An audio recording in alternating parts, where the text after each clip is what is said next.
Voici face au juge. Voici le magistrat. Christophe n'habite plus avec son ex-compagne Fanny, qui est à la garde de leur fille. Il a voulu voir son enfant, mais sa visite a mal tourné. Une dispute a éclaté, et il serait montré très violent.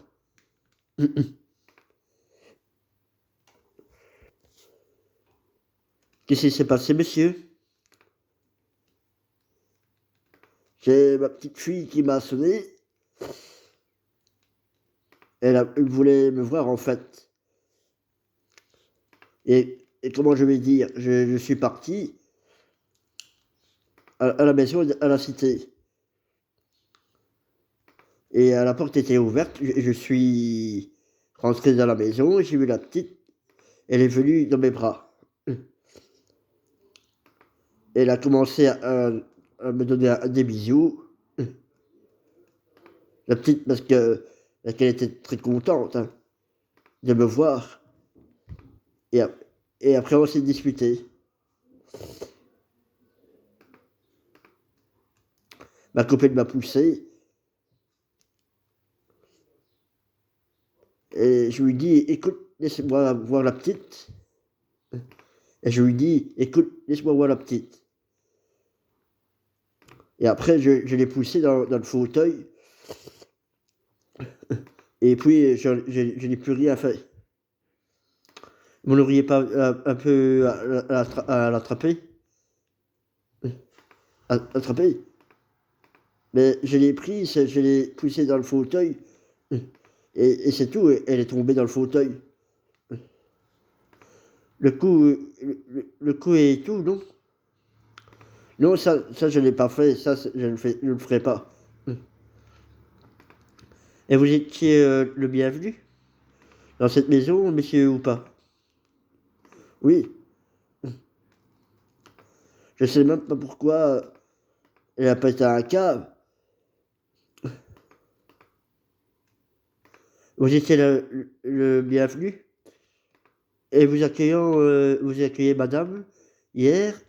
Hier, c'était parce que ma petite m'a sonné que j'étais la voir, quoi. Parce qu'elle m'a demandé, elle a quel âge, la petite? Elle a 6 ans. Et donc, est-ce qu'elle est... Il habitait...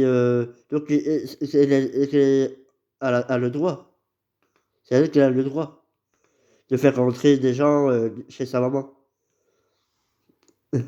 Christophe ne s'est pas soucié de la vie de son ex pour rentrer. Il se retranche derrière le fait que sa fille mineure lui a ouvert la porte. Ceci font pour le procureur du roi. Ça me fait chier que tu n'as pas à la voir. Alors là, monsieur, on est d'accord. Mais qu'est-ce que vous faites là pour l'instant? Vous faites exactement tout pour qu'on se dise, écoutez, monsieur, on a un problème. Pour l'instant, on va faire en sorte hein, qu'il ne voit pas sa fille. Hein. Là, pour l'instant, est-ce que vous êtes occupé à faire? Alors, je ne dis pas que c'est ce qui va se passer. Mais là, vous êtes bien partis, messieurs. Il faut bien se rendre compte que j'ai fait une bêtise. D'après le témoignage de Fanny, Christophe était ivre. Il aurait insulté un Voilà, donc voilà. Je vais dire tout ce qu'elle a dit. D'après le témoignage de Fanny, hein, Christophe était ivre. Il aurait insulté en menaçant de repartir avec sa fille. La dispute aurait été violente. Il y a eu des violences à ce moment-là. Entre vous, vous vous êtes bousculé. Elle m'a poussé et moi, je l'ai poussé dans le fauteuil. Et puis ma petite fille est venue dans mes bras. Ah oui. Et donc votre fille a vu ça. Elle a vu, oui. Vous savez combien d'enfants qui voient des violences entre les parents, commettent par après eux-mêmes des violences. Qu'est-ce que vous avez montré à votre fille? Peut-être qu'elle va trouver plus tard un type qui va la frapper. Parce que, parce que elle, parce que qu'elle va vouloir refaire exactement ce qu'elle a vécu. Vous vous rendez compte de ça? C'est la réalité, hein, monsieur? Oui, je sais. Les déclarations de l'ex-compagne sont, sont évoquées pour Jérôme Richet. Il est venu face à moi, il m'a repoussé de ses deux mains, je suis tombé dans le fauteuil. C'est que vous expliquez, hein. C'est ce que je vous ai dit. Il a voulu prendre la petite, je l'ai alors repoussé pour qu'il m'emmène pas. Je lui ai demandé de me relâcher à plusieurs reprises. Et je lui ai demandé de sortir de chez moi. Et puis, il s'est mis à genoux devant moi, en me disant « Je t'aime ». C'est une scène de film d'horreur, monsieur.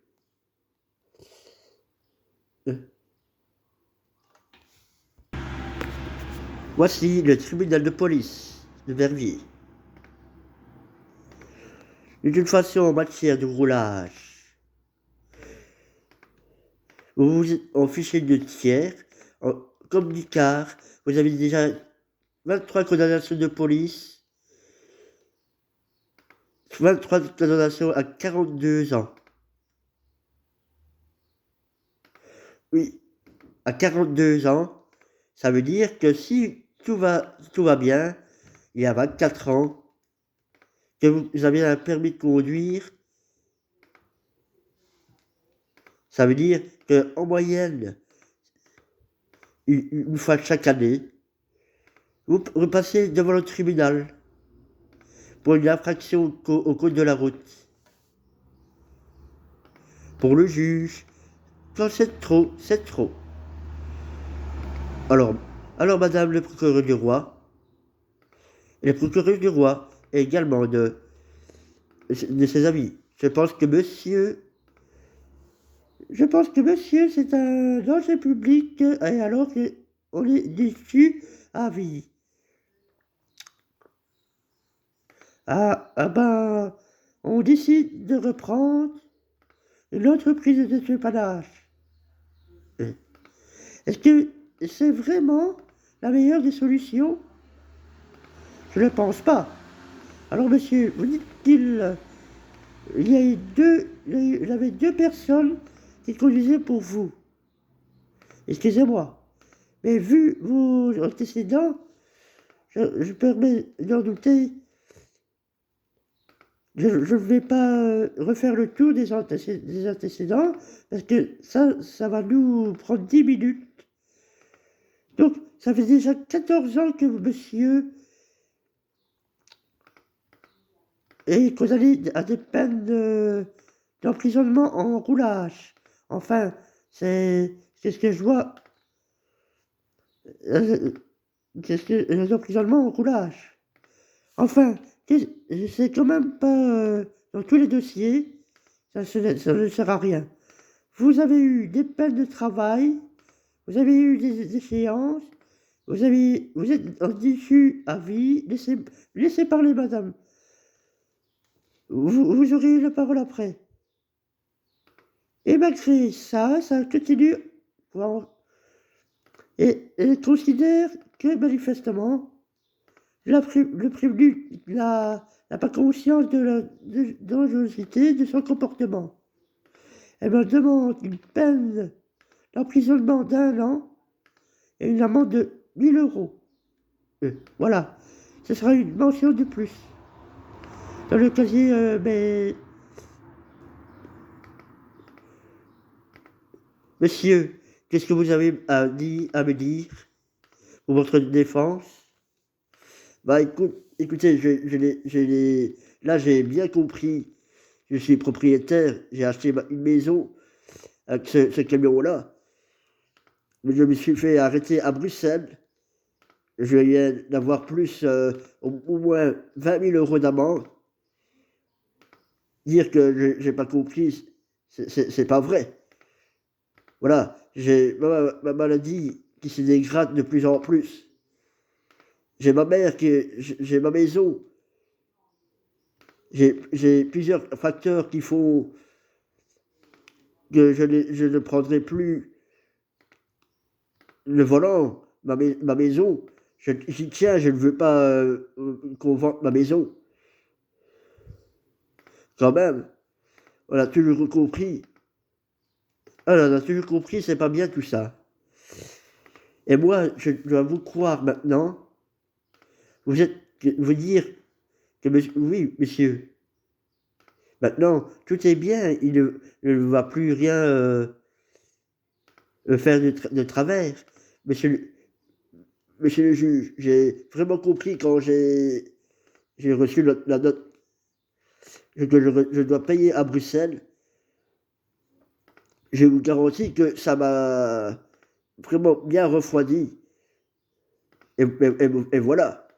Je crois qu'il n'y a pas grand-chose qui vous refroidit.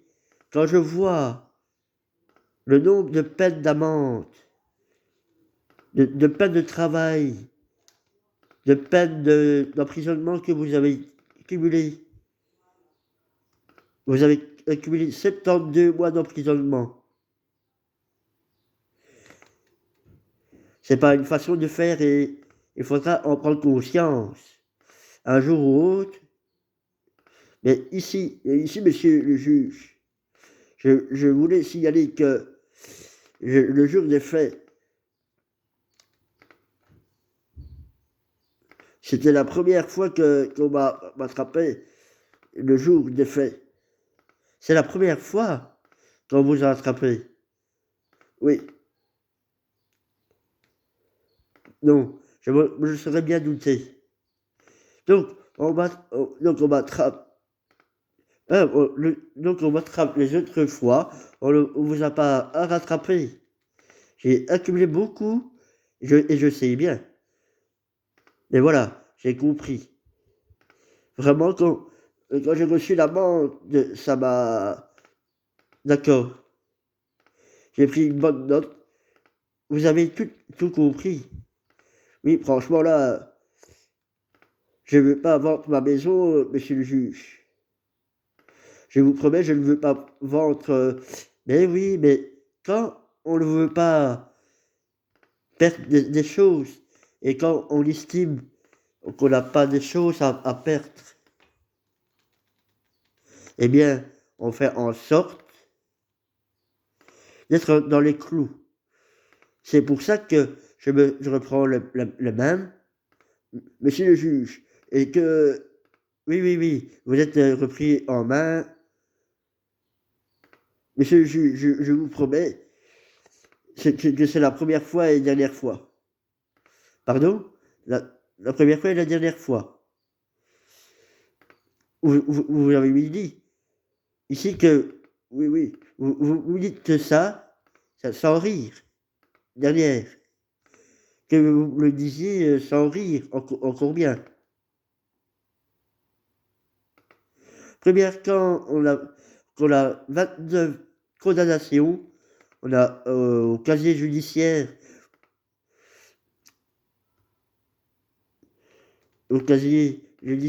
vous permettez quand même, c'est la dernière fois que je passe devant vous, ce serait la dernière.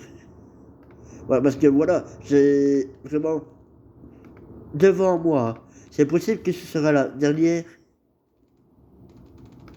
Moi, mais voilà, je veux plus que je suis un incapable. Monsieur le juge, le juge, jure, je vais me le rappeler. Et là, je vais me démerder pour les payer. Mais je ne veux plus avoir des grosses amendes.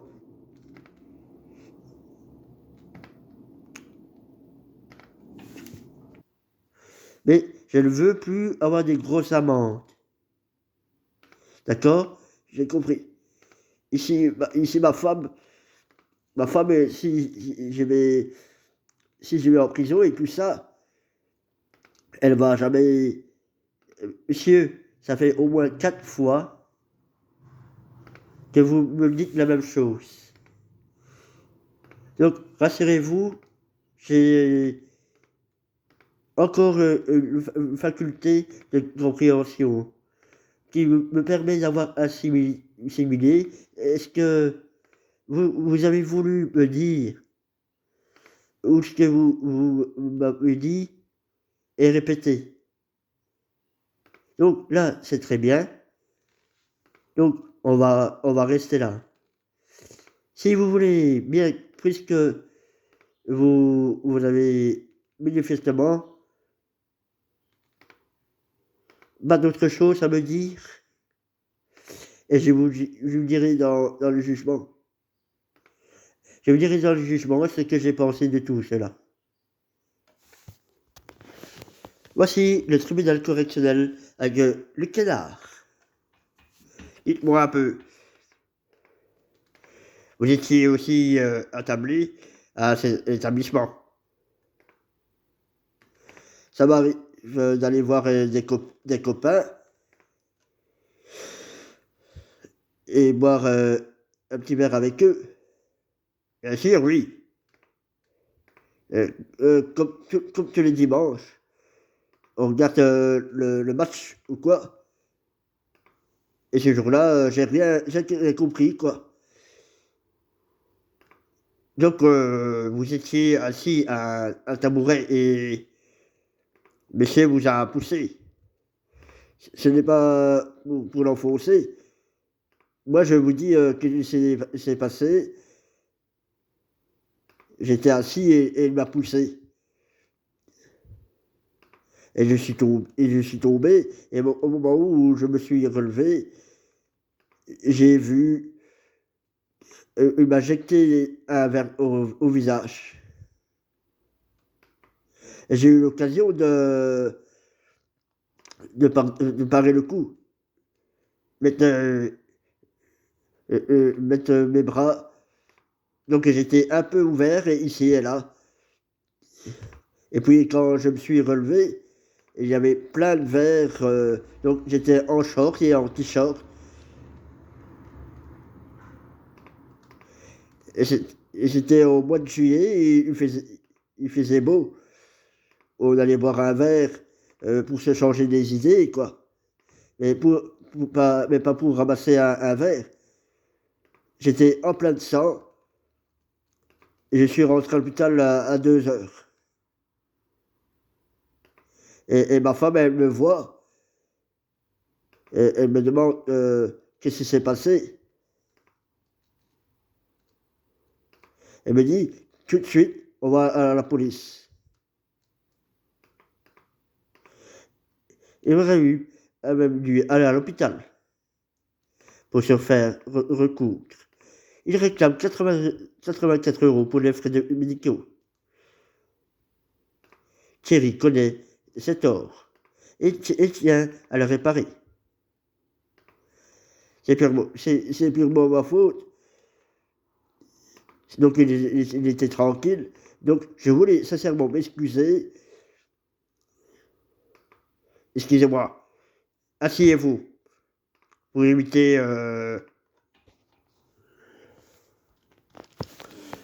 des papiers et tout ça.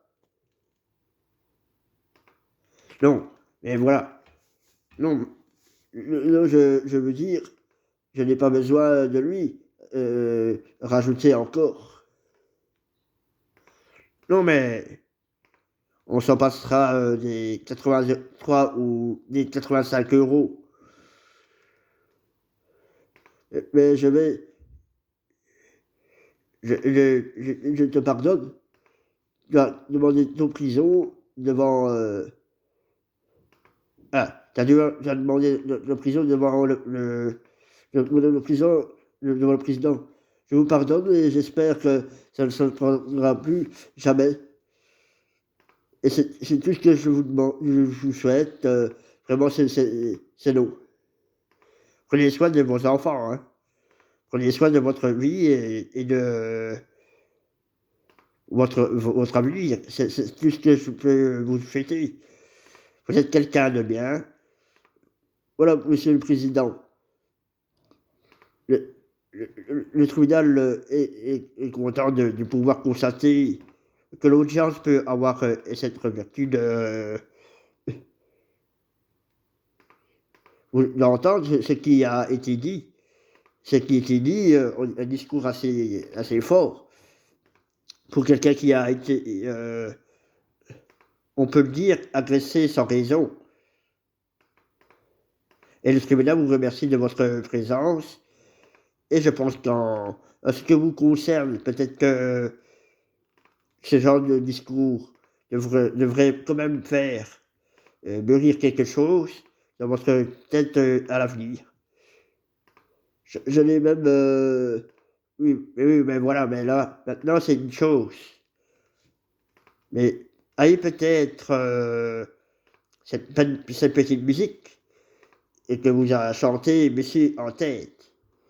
Alors que la prochaine fois, vous êtes dans des situations compliquées, vous avez envie d'un peu de déborder, vous voyez que ce que je veux dire. Le procureur du roi. Le procureur du roi ne laisse pas attendrir par ses excuses et demande une peine de travail de 80 heures. L'avocat de Thierry ne s'oppose pas. Monsieur n'est pas quelqu'un de dangereux, alors certes, il a un problème avec l'agressivité et l'alcool, il reconnaît lui-même. Il met déjà des choses en place pour pouvoir vérifier, parce que monsieur en a marre. Monsieur en a marre d'être dans ces problèmes. Sachez en tout cas que si vous le demandez et que le tribunal vous octroie la peine de travail, il faut la faire complètement. Et, étant donné que, parce que sinon la peine de prison est automatiquement exécutée.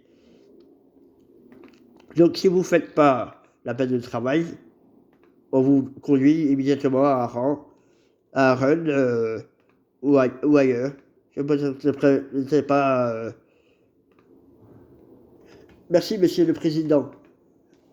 Non, mais voilà, je me doute bien, mais j'ai mon rôle et aussi de vous avertir des suites. Vous pouvez vous lever et dire il y en a encore quelque chose à rajouter. Non, non, pas vraiment. Mais tout a été dit, hein. Mes excuses profondes et sincères à monsieur. Voilà, merci à tous les deux. C'est au tour de Yancho de se présenter face au juge et on comparait pour des anciens évolués de cannabis. Alors, monsieur, j'ai pris connaissance de vos déclarations au moment de votre arrestation devant la police. Mais j'ai également pris connaissance de toute une série d'éléments qui sont plutôt à charge. D'une part, il y a une constatation des policiers. Les policiers constatent que vous arrivez près d'une camionnette. Vous lui dites, viens, suis-moi. La camionnette vous suit. Vous allez près du passager de la camionnette. Vous lui remettez un passeron et qui vous donne 10 €. Est-ce que la police voit? La police aurait pu avoir mal vu, mais quand on va près du passager, il remet instantanément justement 2,5 grammes de cannabis et dit: «Oui, je viens de les acheter auprès des messieurs pour 10 €.» Donc les policiers l'ont mal vu. À ce moment-là, vous prenez la fuite, vous courez. Vous courez chez la copine, vous dites: «Ouvre bébé.» Et vous balancez le GSM dans l'appartement et puis là, vous soufflez, vous dites: «C'est bon, on n'a pas les preuves.» Dans votre sac, en bandoulière, on retrouve quand même, des résidus de cannabis pour, pratiquement 1 gramme. On va quand même, analyser votre GSM et là, on voit qu'on dit: «Dites-lui frère, tu peux m'aider pour 1 gramme de peux-tu m'aider avec 1 gramme? Si, s'il te plaît. Au pire, je te prends 2 poulets. Mon ami, ramène-moi, jusqu'à demain et tu viens chez moi, tu viens où j'habite. Je ne veux pas vous être arnaqué pour 50 €.» Ça sent quand même, clairement le vote de cannabis. Donc monsieur, vous avez un peu de cannabis sur vous, vous avez un GSM rempli de messages de vente, vous avez une, observation policière et vous avez un client qui remet le Paxco et qui vient de vous acheter et vous désigne comme un autre étant le vendeur. Alors je veux bien tout ce qu'on veut, mais il y a un moment, il y a quand même, va falloir d'être confronté aux éléments du dossier. C'est-à-dire que vous pouvez hier, mais moi, je vais juger à ce que j'ai. Le juge a été observé en train de vendre. L'acheteur a confirmé auprès de la police que le juge c'est son dealer. Il a, il y a des GSM étudiants dans son GSM. Voici le procureur. Le juge a été observé en train d'acheter du cannabis et de vendre. L'acheteur a confirmé auprès de la police que l'individu était son dealer. Il a des SMS identifiants dans son GSM, mais l'individu continue de lier formellement pour le procureur du roi. Ça ne tient pas la route. Comportement pour le moins suspect. Ici, on n'a rien à se reprocher, parce que monsieur dit: «Non, ce n'est pas moi.» On se demande pourquoi monsieur a alors pris la fuite et pourquoi. Est-ce que l'on a pris le soin de balancer son GSM dans l'appartement? C'est GSM dans lequel vous l'avez fait remarquer se trouve ce message de vente. Bon, il n'a pas reconnu à l'époque. Quand il a été interrogé par les policiers, il a toujours dit pour seule réponse: «Ce n'est pas moi, ce n'est pas moi, ce n'est pas moi.» Est-ce que ce n'est pas vrai? Et aujourd'hui, il continue à vous dire que ce n'est pas lui et que ce n'est pas vrai.